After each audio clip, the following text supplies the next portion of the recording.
යාළුවනේ මිනි world මල්ටිවර්ක් YouTube channel එකත් එක්ක එකතු වෙලා ඉන්නේ.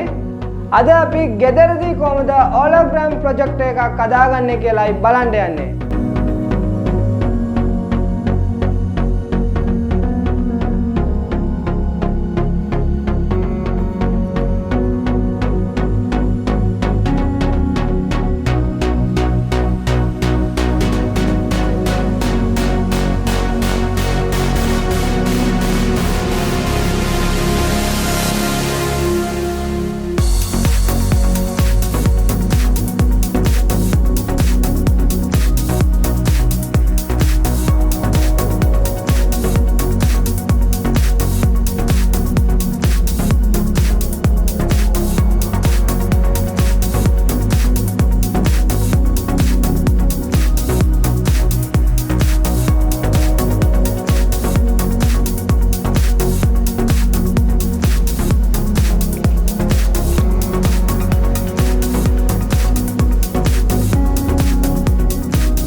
ඊළඟට අපි YouTube එකේ holography videos කියලා search කරලා මේ වගේ වීඩියෝ එකක් select කරලා අපි අදාගත්තු hologram projector එක වීඩියෝ එකේ මැදින් place කරලා අපිට පුළුවන් 2D videos 3D විදියට බලා ගන්න.